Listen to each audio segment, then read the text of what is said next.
What's up fam? It's Legend and I am back with another video. What if Naruto became feared by the Viltrumite Empire Part 2? If you want Part 3, get this to 7 likes. But let's get into the video.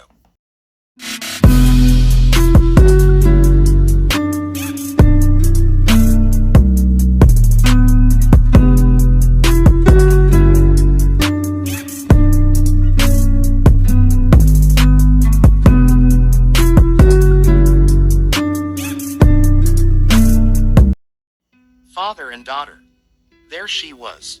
Samantha Eve Wilkins. The last name made Naruto bristle, even now. Wilkins. Wilkins. What kind of last name was Wilkins? Samantha wasn't meant to be a Wilkins. She was an Uzumaki girl through and through. Her fiery hair was a dead giveaway to anyone who had the eyes to see. If that weren't enough, she looked just like her mother. Yet she was living with strangers, clinging on to a miserable life. Highs. He could sense her pent-up negativity that she didn't even want. She was suffering, had been suffering for all of 12 years, and he hadn't been able to do a damn thing about it. That stopped today. Brandyworth had told him everything. More than that, he'd engineered the perfect opportunity to meet her, and in doing so, sway her to his side. All he had to do was to watch and wait.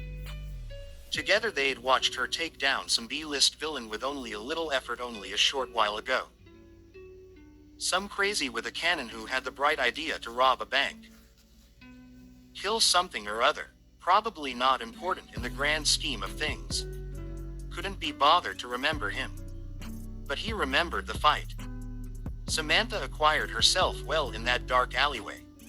He was, dare he say, proud. Yes, he was proud of her, this feisty little daughter he'd never met until this moment. Mustering all of his patience, he stayed hidden, camouflaged in the shadows as Brandyworth fulfilled his end of the bargain.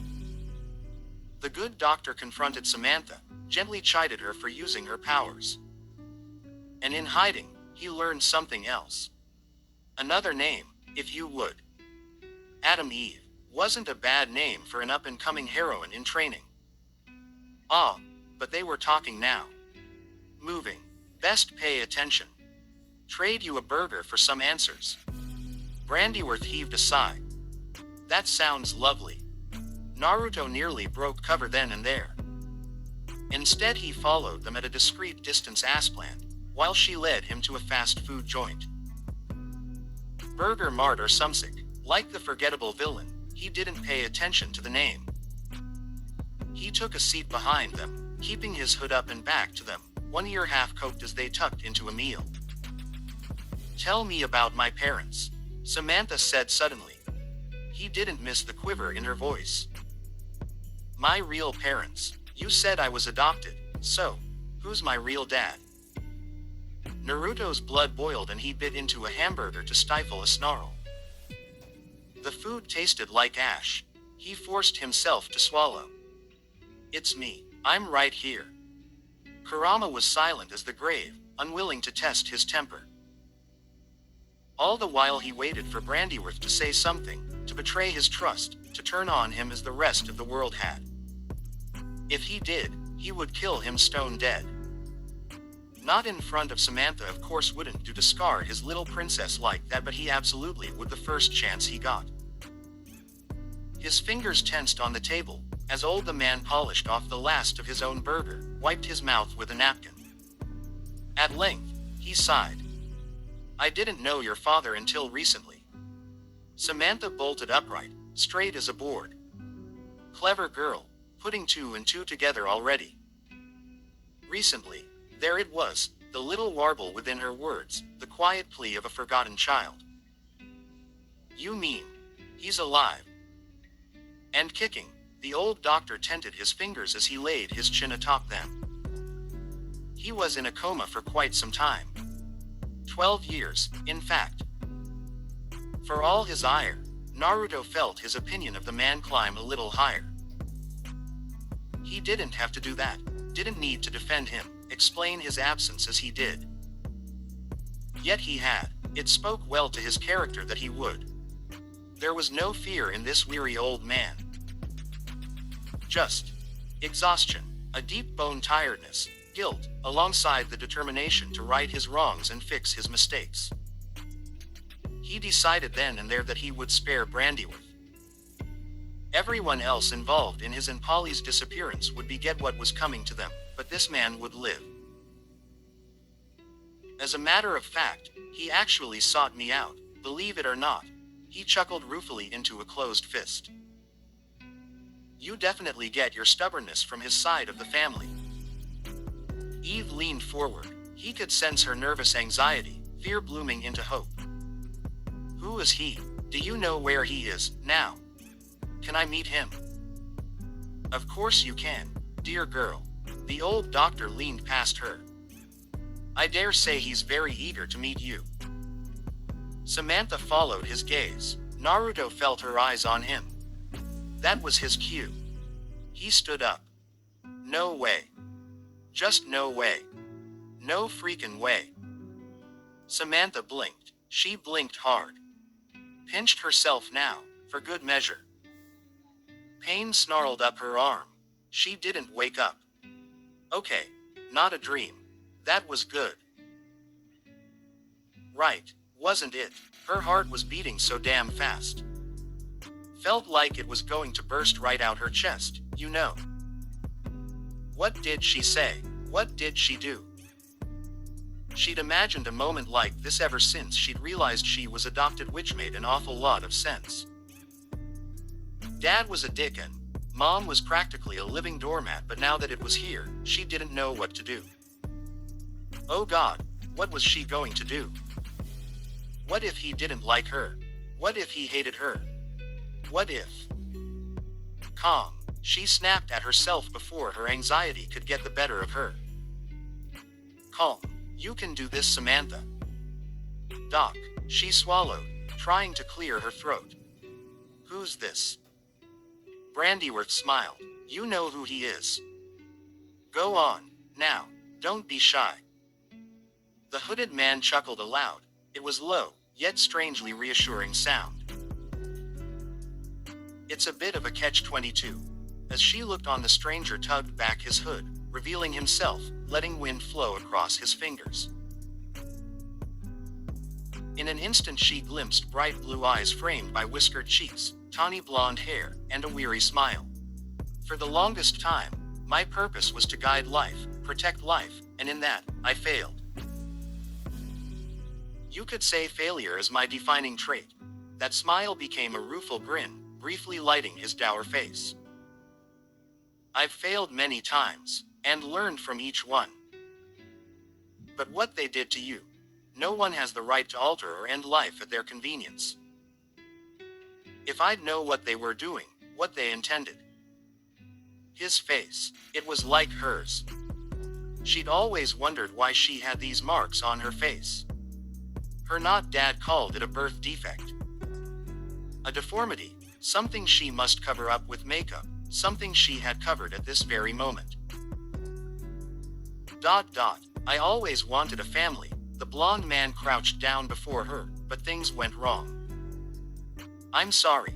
He reached out and laid a hand on her head. I wish I'd known about you, wish I'd broken out sooner. I wish you didn't have to live 12 years of your life suffering like this. What's your name? Naruto Uzumaki. He hummed. Hearing it reassured her somehow, made him seem more real. That's your real last name, by the way. Not Wilkins, never Wilkins. Whiskered cheeks dimpled in a wry smile. It's so nice to finally meet you, Samantha. Your mother would have been so proud of you. Uzumaki, huh, it sounded way better. But this was all happening so fast for her. Wait. Panic got the better of her and she flung up both hands, conjuring a barrier toward him off. She stared at him through it, choked a little, and found her words. Are you saying you're really mine? Yeah, I am. He nodded once, but didn't budge, and most importantly, didn't push her. She appreciated that more than he could ever know. Could you find it in your heart to forgive me? Samantha's brilliant mind fizzled out spectacularly, unable to comprehend him. Forgive you. For not being there for you. His smile was a sad one. For missing all those birthdays. Something tore deep inside her. The barrier quivered. You don't think I'm a freak? Of course not. He smiled back at her through the wall. You're my daughter. It was everything she'd ever wanted to hear. Never in her life had she needed something so much and never known until she received it. Here was someone who understood. He looked at her powers without fear, didn't call her a freak, or a mistake, or a monster. He just smiled and called her his daughter. Her other parents didn't do that. They called her weird. They wanted her to be normal. An average girl with an average life. As if she ever could be. She hadn't asked to be born like this. And yet, despite all that, he smiled. In the end, it was the smile that finally won her over. Her face screwed up, her eyes burned. A tiny hiccup tore past her lips. Daddy. Always have been, always will be. He opened his arms to her, despite the barrier between them. Wanna hug it out? Samantha's barrier shattered as she dove right through it. She absolutely tackled him. Her head hit his chest and that was it. She lost all self-control. Her arms betrayed her, wrapped as far around him as they could go and held tight, never wanting to let go. Not ever again. His chin came down on her shoulder, bringing with it the faint scent of fire and autumn. She wasn't sure if she should remember that smell, or if she even could. She'd been taken from him before she was even born. Fresh tears flowed forth at the thought. And she broke. People said crying was a beautiful thing. They'd never seen a kid cry before. She didn't weep, she wailed, burying her head into his hoodie, unable to help herself as years' worth of grief tore her self-control to bits. Her powers sparked and fizzled through her fists as she gripped at his hoodie, singing the fabric in her grasp. Even then Dad didn't deny her, didn't refute her, didn't once try to push her away, even as she made a scene. He just held her, like a parent should. Like her other dad never did. His body felt bony, proof of his captivity, like he'd gone one too many days without a proper meal, but she didn't care. He was here, he was holding her, and she was never letting him go. She wasn't sure how much time passed after that. Seconds, minutes, it felt like a lot. Finally, after what felt like an awful eternity, she found her voice. Where were you, all this time? I was unconscious. He drew back, holding her at arm's length to answer the questions he knew were burning her up inside. Kept in a coma for more than a decade. I only woke up a few days ago in a government lab and had to fight my way out. That was a really good excuse. She couldn't even be mad at him for it. Meanie, she sniffled a little, unable to help herself. I hate you. He saw right through the lie. You don't. I really don't, she hiccuped and darted back into his arms, craving his warmth. Never leave me again, okay. Words babbled out of her and she couldn't hold them back, didn't think she could even if she wanted to. I wanna stay with you. Don't send me away. Whatever you want, princess. He kissed her forehead. I've got 12 birthdays to catch up on, and a costume to dig up. Samantha couldn't help but laugh at that. It was a tiny, broken sound. So you're a hero, too. I was. He seemed oddly ashamed to admit that, for some reason. A long, long time ago. Ooh, she warmed to the topic. Did you have a superhero name? His ears burned a bright pink. I did, but it wasn't the best one. You can tell me. He looked away, face red. Addo. She blinked. Huh. Fire shadow. He muttered. She snorted. Okay. That's kinda bad. Brandyworth coughed into a fist to hide his laughter. Naruto Daddy turned a dark glower on him. Hey, I didn't choose the name, Polly did. On just like that he had her attention again. Polly. His anger blew out like a candle in the wind. That was your mother's name. You look just like her. Samantha burned with fresh intrigue, her mind hungering for more information. What was she like? My mom, I mean. Dad's smile cracked a little. She was a wonderful woman, the first person I met when I came to this world. It was love at first sight. Really. She helped me more than I can possibly explain. There's so much I want to tell you about her. She wanted the best for you. We both did. But then, he winced suddenly, as though recalling a particularly unpleasant memory. Eve, sweetie, there's something else you should know. You have Sib. A distant explosion rattled the world. Brandyworth heaved a sigh. Oh, dear. That can't be good. Sure enough, a cop car rushed by, sirens wailing. Naruto tensed as though he'd sensed something and doubled over, briefly clutching her close. On second thought, he stood. Maybe it's better if I show you. Samantha blinked anew. Show me what? Hold that thought. He swept her up into his arms. Then he leapt and the world blurred. One happy family. You can fly. Yup, and jump good. Laughter bubbled up in Eve, high and giddy and free as her father gathered his legs beneath him and leapt again, sending the two of them hurtling through the air once more. All the while, he kept her tucked snugly against his chest with one arm while keeping the other loose and free, ready to defend her against the horrors of the world. It felt nice to be carried. To not use her powers for once and just be a passenger. She could have flown sure, but for once, just this once, she didn't mind being carried like a princess. Was this what it felt like to have a real dad? Whatever it was, she was along for the ride, clinging onto him for dear life as he bounded between buildings with supernatural grace. Each leap carrying them further and further towards the chaos ahead. Still, why fire Shadow? She'd chosen Adam Eve because it sounded kick-ass, but she couldn't understand why Dad's secret identity would be quite so silly. He'd said Polly Mom had chosen it. She knew so little about her. It hurt, not knowing who she was, not knowing if she was alive or dead. She didn't even have a picture of her. Brandyworth said today was your birthday. Naruto said suddenly, apropos of nothing. Is that true? Her head whipped up. Huh. Your birthday. He looked down at her with a rueful smile.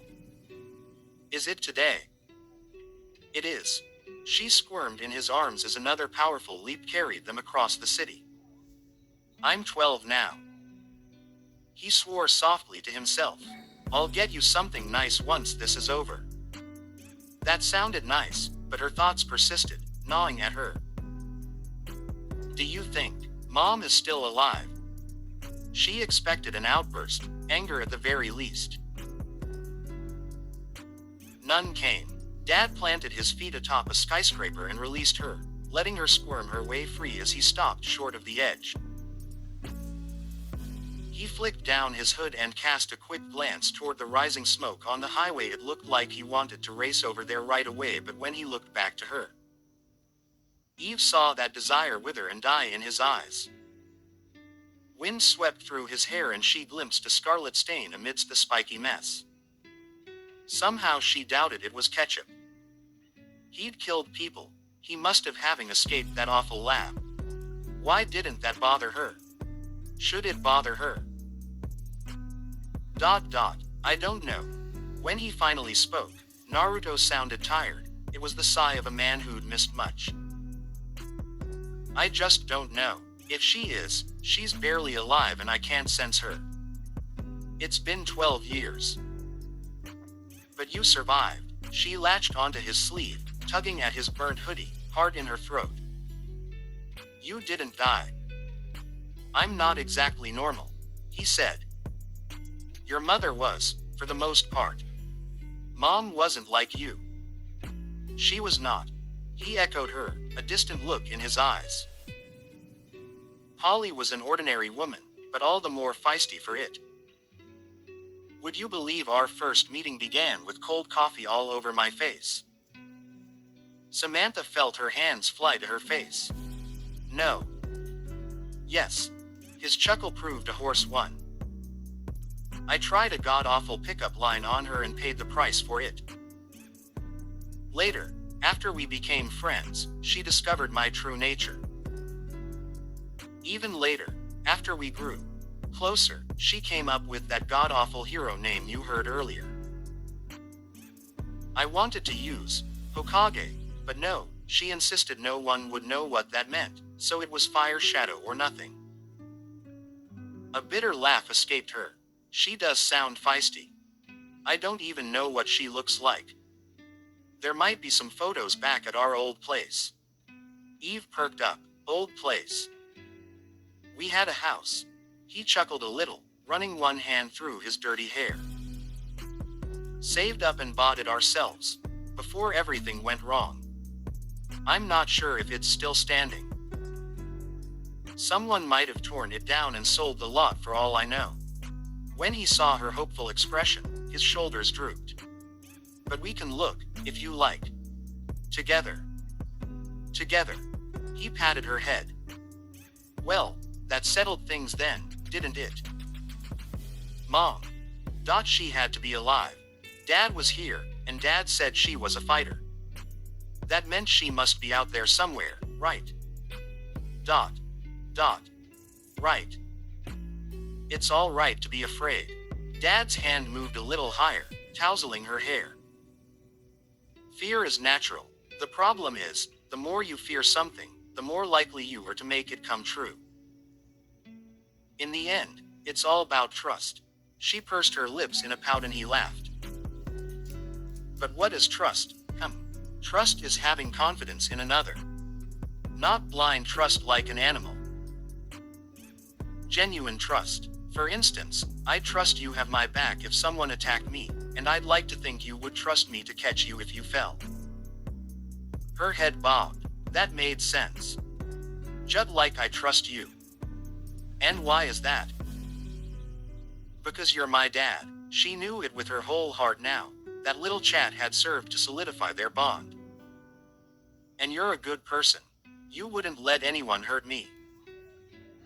Of course not. He sounded pleased, as if she'd just passed some unspoken test between the two of them. Another explosion echoed from the city below, drawing a wince from the both of them. She looked that way and glimpsed a traffic pileup from afar. Cars smashed against one another on one side, a crude police barricade on the other. What was that? No, who was that? Even at this height she could see 4 distinct figures in the distance on the other side of the blockade. They didn't look right. Whatever they were hunched over, snarling at the boys in blue. Dad made a noise caught somewhere between a gasp and a snarl. Those poor things. Her brow furrowed. Poor things. What he talking about? Dad, you're not making any sense. Eve, there's something you should know. He looked away with a grimace, pained by the words for reasons she couldn't understand. Something I didn't have a chance to tell you before. When I was unconscious, the scientists did things to me. Took samples from me. Weird. What did he mean by that? Okay. Not okay. His voice sharpened for a moment before he mastered himself. They took tissue samples, among other things. My DNA. He cast a meaningful look to the hunched figures down below. And what do you think they did with those samples? Realization broke like so much glass. Oh, that wasn't good. Naruto's response was the proverbial nail in the coffin. Those are your siblings down there causing chaos. They were made then raised by the government, and no, before you ask, I've never met them. Didn't even know they existed until recently. A family, brothers, sisters, she'd never thought about having any before. And yet his words rang true. So why are they down there causing trouble? I expect we're about to find out. But how do you know? He tapped a finger to his head. I can sense their dormant chakra, same as yours. She rounded on him. My, what's it? Chakra. He held up a finger. You have it, or rather, a version of it. Your brothers and sisters do as well. He leaned over the edge, regarding the smoke below. Gunshots crackled out as the police opened fire on their attackers, both briefly driving them back and buying him a moment to explain. But just having chakra doesn't make you powerful. You have to know how to unlock it, utilize it, make it flourish. I think I get it. You don't. Naruto tousled her hair. But that's all right, I'll explain. Anyone with my DNA would be fast, strong, a proper pain to put down, but you don't awaken chakra just by cloning some shinobi tissue among other things. A brief wince flitted across his face. You only create the potential for it. I think you've partially unlocked yours through your ability to interface with molecules, but there's still so much more you can do. In a way, that ability of yours is a lot like Onoki's, but dialed up to the max. There's still so much you can do and you don't even realize it. A scream arose from below.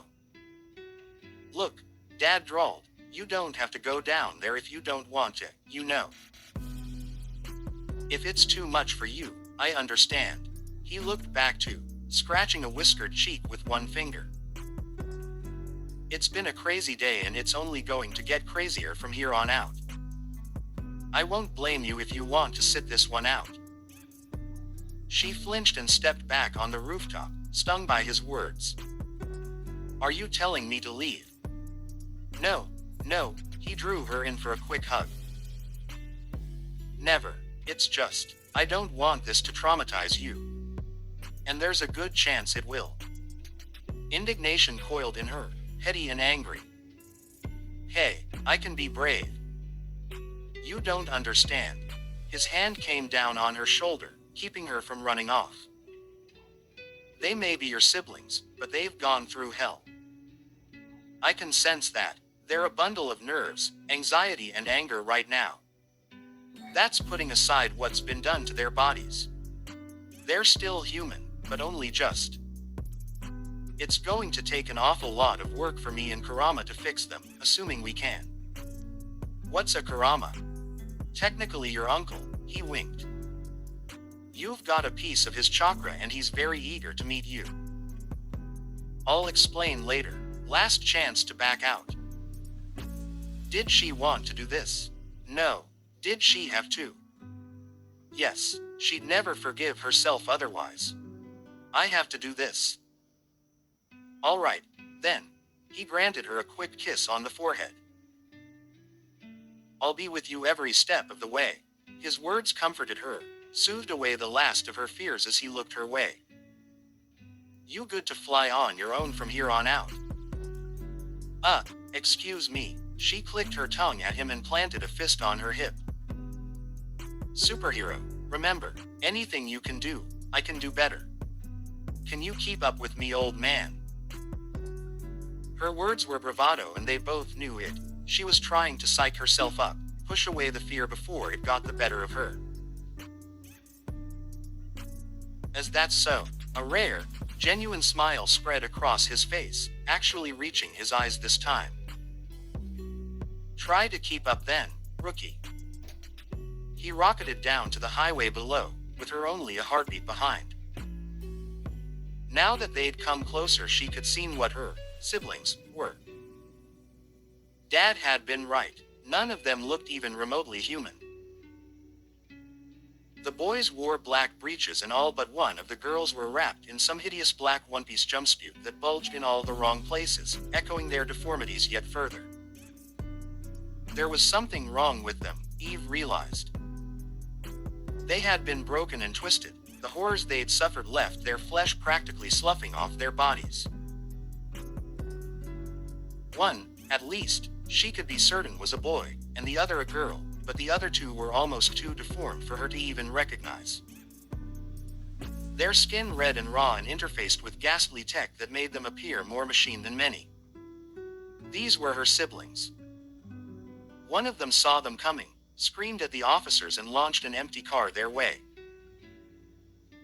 Dad shot forward at speed, blocked it with a giant hand. It looked just like one of her abilities, but Golden deftly planted it on its side in the street, creating an impromptu barrier of sorts between them and the people who just might be her siblings. He landed behind it and she floated in beside him as he turned to face the officers, grinning from ear to ear. Quote, "Fall back and form a perimeter, gentlemen." The youngest of them bridled. "Who are you two supposed to be? This entire area is locked down.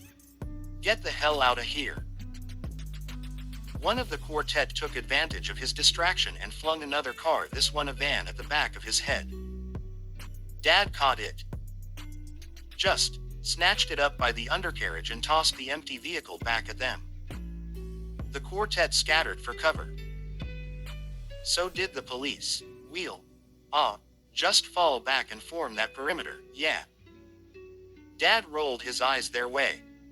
That'd be great. Eve turned shining eyes on him. That was totally wicked. Can I do that?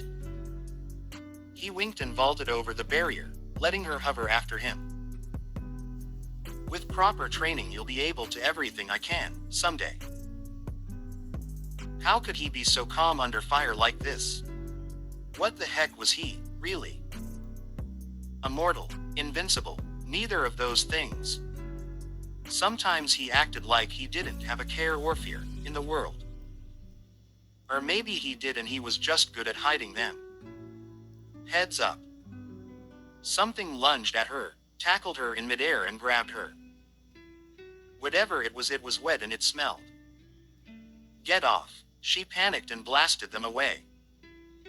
They struck the windshield of a police cruiser and just splattered across it. As she looked on, the ghastly little thing actually reformed EWW gross, and dragged itself toward her. Even missing an eye and most of its face, it still lurched forwards. Its body crumbled with every step it took, bits of decaying flesh and cybernetics falling from its body. Dad met it halfway, drawing the poor creature into his arms. Eve rounded on him, desperate for answers. What's happening? Her body's falling apart. A mournful sigh escaped him. She's dying. From there he began to speak fervently to the creature in question. Hold on, kiddo, I can fix this. Don't you die on me. You're not allowed to die, you hear? Someone came crashing down behind her, shattering the hood of a car. Quote, .. Quote. Eve whirled to face them and flung up a barrier. But no attack came. He didn't look much better than the rest. He had blonde hair like Dad's and one good blue eye. The other was a mass of disfigured tissue, just like the rest of him. Her mind designated him as Blonde Boy for lack of any other namesake. Did he even have a name? It's hard for us, you know, an unfamiliar voice issued from his throat. We're not perfect, like you. Who are you? You don't know. The blonde gnashed his teeth at her as his companions lurched forward to join him. I have to speak for our siblings. They've never been out of their tanks long enough to learn how to talk. The creature in Naruto's arms gurgled pitifully, echoing his claim. Eve winced despite herself. Our siblings. Oh, geez. Dad really hadn't been wrong after all. The boy who just might be her little brother scoffed. You're phase 1. Then he pointed to himself. Phase 2. His hand swung out to the disfigured girl beside him. Phase 3. Now the poor twisted creature that just might have been one of her brothers. Phase 4. And of course, you've already met Phase 5. His good eye swung down to the still twitching creature sprawled at their feet. Each attempt less successful than the last. We're all one big happy family. Whoa, now, Naruto held up a hand, still cradling the dying girl in his other arm. You don't want this fight. Let's all just calm down and talk this through. Screw you, old man. Old, is that any way to talk to your pops? His words had the desired effect. The four of them froze. The blonde one, the only one who seemed to be able to speak, rallied first. Liar. You're lying. We don't have a father. He flung a car at him. Naruto batted it aside with one hand. Glared over them as an explosion bloomed behind him. He stood slowly, hanging his head. I am your father. And this is your sister. At first glance, he looked the same. Sounded the same, too. Normal, calm. He was not. It was only when Eve looked at him, directly at him, when she saw his face rather, that she truly understood the scope of the emotions Naruto was feeling in this moment. He wasn't mad. He'd gone well past that. He was furious. She could see it there in his eyes, the way they kept flickering, from blue to gold, now red then back to angry azure. His very being seemed to shimmer in the afternoon, heat radiating from his shoulders. A deep, shuddering breath escaped him. Who did this to you? What are you talking about? The scraggly blonde scowled back at him. We've always been like this. We were born like this. Made, created, to be this. Do you even have names? Of course we don't. A brutal chill pervaded the air. For the first time in Samantha's life she felt fear. Because her dad was smiling now. And who was it that created you? You're awfully chatty for a dead man. Indulge me, it was not Q request and they all knew it. Remarkably, the boy did. Erickson. Big guy, works for the government. I see. Naruto palmed his face. That's good. His head bobbed in a slow, erratic nod, almost wooden compared to his earlier behavior. I have a name to work with. He laid a stabilizing hand on her poor, mangled sister at her feet and the decay of her body seemed to slow a little, somehow. Finally. Samantha gulped. Daddy, are you? Daddy's just fine, sweetheart. He turned that same smile on her. It didn't reach his eyes and the sheer glacial rage in his gaze made her tremble. Don't worry, I'm just going to feed this Erickson their heart. That's all. Meep. Daddy, no. He scowled. Daddy, yes. Before their very eyes Naruto threw his head back and roared. The moment he did, his body burned gold and black. Eve recoiled, warding one hand before her face. It was like watching a second sun be born, a blazing inferno so bright it cast countless shadows in all directions. In an instant, she understood his hero name. Fire Shadow. He burned so very brightly, eclipsing everyone before him. The ground seemed to melt at his very feet, such was the intensity of the head he emitted. But he didn't stop there. No more, he bit out the words. I'm not losing one more life on my watch. Dropping down to a knee, he laid both hands upon the poor, broken girl she'd accidentally maimed. Easy, now, he crooned. It's all right. I know it hurts. I'm here. Daddy's going to make it all better. Just give me a second. He laid golden hands on her battered, broken back. The specimen quivered under his touch. There was a blinding pulse of light and then, gah! A thin reedy cry filled the air, the cry of a startled child. Samantha's vision recovered quickly, and she was able to see the miracle first, and what a miracle it was. In place of what was once a twisted creature of metal and flesh, she found herself looking at a little girl huddled among bits of sundered cybernetics, naked as the day she was born. She looked up and Eve recoiled when she glimpsed stunned green eyes and long rust-red hair. She couldn't have been more than 5 years old, though it was hard to tell, given how she was hunched over at Dad's feet. Eve felt her heart hitch at the sight of her. She looked like a mini version of her, just with darker hair and a freckled face. Ah, the reborn girl gazed down at her hands and tried to speak, but couldn't. Though she could understand speech, she still lacking the capacity to form words herself. Ah.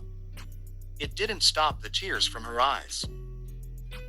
She hiccuped softly and patted herself down, still in shock, fascinated by her fingers and toes. Naruto patted her head. Welcome to the world, Amanda. Do you like that name? Evidently the little lass did, because she tried to stand. No. Naruto swiftly removed his hoodie exposing his upper torso and draped the heavy blue fragment over her to preserve her decency. None of that, sweetie. Give yourself time to heal. Why don't you take a rest? You must be tired. Much to Eve's surprise, her littlest sister shook her head and clutched at the hoodie with intent. Ah. She pointed eagerly towards her stunned siblings, frantically to communicate something. Of course, Naruto was all smiles as he kissed her pale forehead. There next. Just gimme a minute or 3. Little Amanda nodded and made a satisfied noise, pleased that he understood simple instructions. That's my girl, Eve. Be a dear and look after your baby sister for a bit, would you? Stunned, she found herself walking forward on numb legs to do just that. Amanda took one look at her, burbled happily, then reached for her with wide eyes and open arms. It was never a contest. Samantha felt her heart twist in her chest and then her body betrayed her. Just like that she found herself scooped the girl up, ill-fitting hoodie and all. The very second she had her up in her arms, Amanda latched on like a spider monkey, refusing to let her go. It felt nice, really nice, just holding her like this. Isn't this nice? Dad drew them both into a crushing hug. We're one big happy family. Quite suddenly, the blonde boy over there didn't look so angry anymore. Nor did the rest of his mutated siblings. What did you do to her? I fixed her. Naruto climbed to his feet and dusted his bloody trousers down. Which is exactly what I'm going to do for you 3. He flung out a hand outward, stabbing a finger their way, causing the monstrous trio to freeze under his glare. Now, we can do this one of 2 ways. First, he raised his right hand. There's the easy way. You give up. Sit down like good little boys and girls and let me fix your everything. All that's wrong with you, all that's been done to you. Or, and she didn't miss the sadness in his voice, we can go the hard way, in which case you try to fight me. The blonde boy raised a mangled arm at him, I wild with panic. This is a trick, you're trying to trick us. We won't be fooled. No, hold on. Dad held up a tan hand. You might have misheard me. This option ends with you knocked out cold and me healing you regardless. One way or another, I am going to be your father. One of these choices simply involves a little more tough love, that's all. So which will it be? Easy way, or hard way? They roared and rushed him. Naruto exhaled softly. Hard way it is. With a patient smile and a parental roll of the eyes he glided forward, ducked under a savage swipe, then planted an open palm in the boy's gut. He folded like a house of cards and rocketed across the freeway to strike an empty van. In the same instant the other 2 blitzed him. Dad caught them by their faces and flung them away. Whoa. This was her dad. This was not a fight. This was discipline. This was him laying down the law. The blonde boy rushed him. Dad glanced at him askance. Just looked at him and the boy froze. Calm down, Kurama, he muttered softly. Don't scare the poor kid half to death. The blonde boy dropped to a knee, gasping for air. Naruto reached for him and nearly lost it as his siblings flanked him. It gave his siblings a chance to counterattack, for all the good it did them. This is not who you are. Naruto blew out a heavy sigh as he swayed away from the duo. This is not who you are meant to be, and this is not who you are going to be if I have anything to say about it. Dad flowed like water, weaving around their clumsy strikes, never striking directly, giving ground and letting them wear themselves down until, finally, he happened. He found an opening, kicked one of the boys away into the other and rounded on their suddenly solitary sister. Alone, she was no match for him. It didn't stop her from trying to be. He caught the girl's warped fist, sliced off a grasping fleshy tendril, then twisted her arm right round and flung her over his shoulder, slamming her into the street. Flat on her back and stunned by the sudden savagery of his stack, they couldn't react in time when he pressed a knee into their gut, pinning them in place. Gotcha. Their eyes widened as his shadow fell over them. Now hold still. They snarled up at him and flailed like a hellcat, feral to the last. You don't even realize I'm trying to help you. How sad. He grabbed them by the face with both hands and the world burned gold once more as his chakra sang through the air. This time, Eve was wise enough to avert her eyes. And the light faded. Gah, a stunned red-headed girl laid on her back and stared up at her perfect hands, her lithe form still clad in that ugly black jumpsuit. It must have been made of a special material that conformed to the body, because now it clung to her decidedly normal form, preserving her decency in a way that it hadn't for little Amanda. She was at least older than her. She'd hazard her age at 10 years, more or less. Her eyes were also a piercing shade of blue and filled with so much confusion. Good morning, Jessica. Naruto named her sister and patted her head in the same instant. Hope you enjoy your new life. Be a dear and go stand over there with your sisters.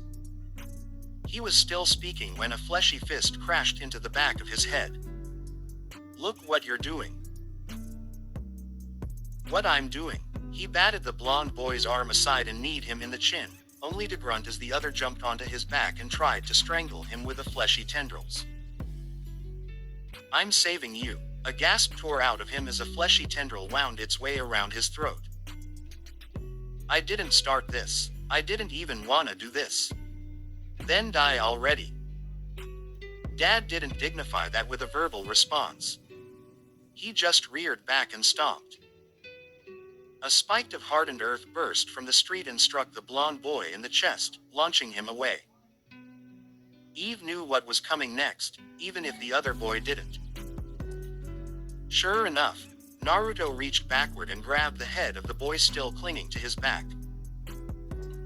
Golden palms clamped down as a cry burst forth, both from him and the little fiend even now trying to choke him out. Let there be light. Chakra flared and the lad crashed backward with a gasp, not as a monster, but a human.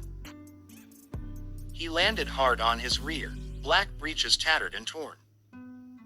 Eve felt a tiny laugh tumble from her lips. Was she going crazy, or was she getting used to this? Because she didn't even balk at his appearance now. His head was a cloud of auburn curls, his eyes a piercing shade of violet, his face red in confusion. 7 years old, probably. She was having an awful time keeping track of all these ages. He turned a baffled look on Naruto, unable to speak like the red. Ah. Little Amanda clapped happily. That's right, bad. Bad boy. Dad took him by the shoulders and frog-marched him their way with singular determination. You cut that out right now, Luca. That's right, he snapped at him when the little boy balked. You have a name, so you don't get to act like an animal anymore. Now be a good boy and make up with your sister, or so help me I will ground you for life. That just left. An awful crack filled the air. Dad tumbled to the side, hissing in pain. And something shifted in her peripheral's vision. Blonde boy slammed down on her from above with a blood-curdling shriek. You. Hardened fists fused with concrete chunks crashed into her desperate barrier and found themselves rebuffed. A wild face leered back at her, made mad with sadness and sorrow. She recoiled from the sheer intensity of it. The agony, the fury, the misery of it all. He'd gone insane, completely, utterly insane. Why do you exist? He howled at her, snarling through broken teeth as he wailed on her shield. It isn't fair. You're taking everything away from me. Even my siblings. How come you get a father? Why didn't I? He's making everything perfect for you. Except me. Calm down, she rasped back, wincing as the barrier cracked, shielding Amanda with her good arm. Where had Dad gone? I don't want to fight you. It doesn't have to be this way. We could all move in with him and Dr. Brandyworth. It made him pause, if only for a moment. Brandyworth. The blonde boy turned his head aside and spat. He's not our family. Another fist smashed into her barrier, fracturing it. We're the best they could make without him. They talk about us like we're not there, not real, don't matter. All we hear is how perfect you are. How perfect we aren't. He reared back to hit her barrier again. That's enough out of you. Naruto was on him a second later, face bloody, grabbing the blonde boy by the scruff of his neck and hauling him backwards. You've said your piece, now stop. The blonde boy rounded on him and slugged him the face. He took it on the cheek with a grunt and didn't budge, because the arm disintegrated at the elbow. Stop fighting, you're tearing your body apart. It'll be worth it to see the light drain from her perfect eyes. Clenched knuckles snapped his head back in return. She's not perfect and neither are you. Because of you. A hand caught his wrist, stopping him short. And I'm sorry for that. The blonde boy balked. What? I'm sorry I wasn't there. When he tried to slug him with the other arm, Dad caught that too. So sorry, she knew he would. Sorry for everything. I can't even begin to imagine what you and your siblings must have gone through. I can't change the past. I would if I could. But I can make up for that now. Golden chakra sparked in his palms, swelling bright. The blonde boy balked, eyes bulging. Wait. No, I'm not waiting. Never again. Golden chakra flowed from his wrists and into the blonde boy's body. An explosion of light followed, larger and louder than the rest. And the smoke cleared. The nameless blonde boy lay sprawled on his stomach, coughing and hacking, blinking furiously with both eyes as he struggled to reorient himself.